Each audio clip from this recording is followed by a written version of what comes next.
Hello everyone, welcome to my channel filmy experience.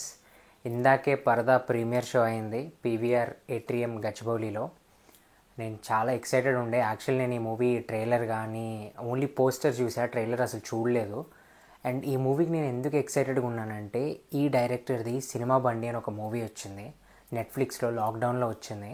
Just అలా సరదాగా start చేశాను. ఆ మూవీ నాకు చాలా బాగా నచ్చింది. చాలా న్యాచురల్గా, చాలా గ్రౌండెడ్ ఉంటాయి ఆయన స్టోరీస్.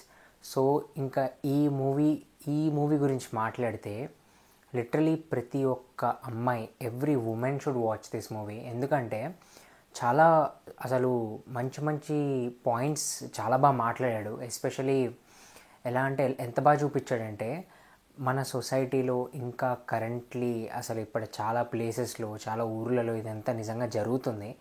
సో నాకేమనిపించిందో మీకు ఇన్డెప్త్ రివ్యూ మీకు చాలా క్లియర్గా చెప్తాను. బట్ ఒకవేళ మీరు ఫస్ట్ టైం వచ్చినట్టయితే, అసలు ఈ ఫిల్మీ ఎక్స్పీరియన్స్ ఏంటో తెలుసుకోవాలనుకుంటే, నాకు ఒక ఇన్స్టాగ్రామ్ ఛానల్ ఉంది. దాంట్లో ప్రతి movie first and second half, like the first and second half reports దాంట్లో పోస్ట్ చేస్తాను.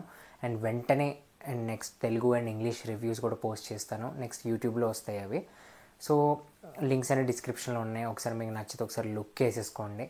అండ్ ఇంకా ఈ మూవీ గురించి మాట్లాడితే నాకేమనిపించింది అంటే, ఫస్ట్ హాఫ్ అయితే చాలా బాగుంది. అంటే పరదా అంటే ఏంటి, బేసిక్గా చిన్న ప్లాట్ చెప్తాను, నేను ఎక్కువ రివీల్ చేయను, ఎందుకంటే స్పాయిల్ అయిపోతుంది అనమాట ఎక్కువ రివీల్ చేస్తే. సో నేనేమంటా అంటే, పరదా అంటే ఏంటంటే, అనుపమ పరమేశ్వరన్ తను కప్పుకుంటుంది కదా, దాన్ని పరదా అంటారనమాట. అసలు తను ఉన్న ఊరిలో ఆ పరదాకి ఎందుకు అంత ఇంపార్టెన్స్, అసలు దాని స్టోరీ ఏంటి, అదైతే చాలా బాగా చూపించారు. ఫస్ట్ 15-20 మినిట్స్లోనే మీకు ఇంట్రడక్షన్ అంతా అయిపోయి మెయిన్ ప్లాట్ స్టార్ట్ అవుతుంది.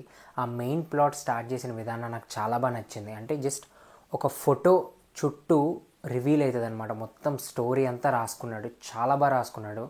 లిటరలీ చెప్తున్నా కదా మీకు. మేబీ అంటే ఓకే, మనం డీవియేట్ అయిపోతున్నాం. ఇంకా ఫస్ట్ హాఫ్ పరంగా వస్తే, సరదాగా అందరి ఇంట్రడక్షన్ కానీ, మంచి కామెడీ సీన్స్ కానీ, అలా సీరియస్ అవుతుంటే సినిమా, అండ్ ఎక్కడెక్కడ కామెడీ సీన్స్ ఇన్సర్ట్ చేశారు. సంగీత అండ్ హర్షవర్ధన్ కామెడీ సీన్స్ అయితే పగలబడి నవ్వుతారు.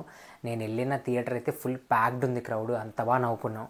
ఇంకా సెకండ్ హాఫ్కి వచ్చేసరికి కొంచెం స్లో అవుతుంది అటు ఇటు, కానీ లాస్ట్ 10 మినిట్స్ అయితే అద్దిరిపోతుంది. సూపర్ పే ఆఫ్ అనమాట. క్లాప్స్ కొట్టాం లిటరలీ అందరం. అంత బాగుంటుంది అనమాట క్లైమాక్స్. అండ్ ఈ సినిమా అందరికీ నచ్చకపోవచ్చు, ఎందుకంటే మనకి కొంచెం సెకండ్ హాఫ్ ఎండింగ్లోకి ఏమవుతుందంటే, కొంచెం సొసైటీ రిలేటెడ్ మెసేజెస్ అని ఒకేసారి వచ్చేసినట్టు అనిపిస్తుంది. బట్ ఇది నిజంగా జరుగుతుంది, అండ్ బయట సొసైటీలో ఇంకా చాలా ఊళ్ళలో నిజంగా జరుగుతుంది. అంత బాగా చూపించాడు. సో మీరైతే ఈ మూవీ ఓకే.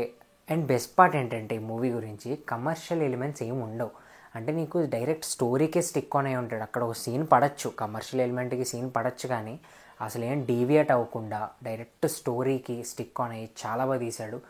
అసలు డైరెక్టర్ని బాగా మెచ్చుకోవచ్చు. అండ్ పర్ఫార్మెన్సెస్, అనుపమ పరమేశ్వరన్ అయితే చాలా బాగా చేసింది.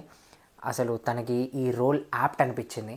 అండ్ నెక్స్ట్ సంగీత అండ్ దర్శన అంటే అదే మన హృదయం మూవీ, మలయాళం హృదయం మూవీలో దర్శన అని ఒక సాంగ్ వచ్చింది కదా, ఆ మూవీలో హీరోయిన్ అనమాట తను కూడా భలే చేసింది. అసలు పర్ఫార్మెన్సెస్ అయితే సూపర్. అండ్ సెకండ్ హాఫ్లో రాజేంద్ర ప్రసాద్ గారు ఉంటారు, అండ్ ఆయన వచ్చినప్పుడు ఒక మెసేజ్ ఉంటుంది. అదైతే నాకు చాలా బాగా నచ్చింది. Every women should watch. మీకు ఒకవేళ ఈ మూవీ అంటే కొంచెం స్లో ఉన్నా పర్లేదు, సెకండ్ హాఫ్ కొంచెం వెళ్ళి చూసి ఎంజాయ్ చేయాలనుకుంటే ఫ్యామిలీతో తప్పకుండా చూడండి ఈ ఫిలిం. అంత బాగుంది. అండ్ కొంచెం స్లో ఉండొచ్చు, అండ్ ముందే చెప్తున్నా, ఇది అందరికి ఎక్కే సినిమా అయితే కాదు. సో మీకు ఒకవేళ ఈ రివ్యూ నచ్చినట్టయితే please do like and share and subscribe. And next రివ్యూలో కలుస్తాను మిమ్మల్ని.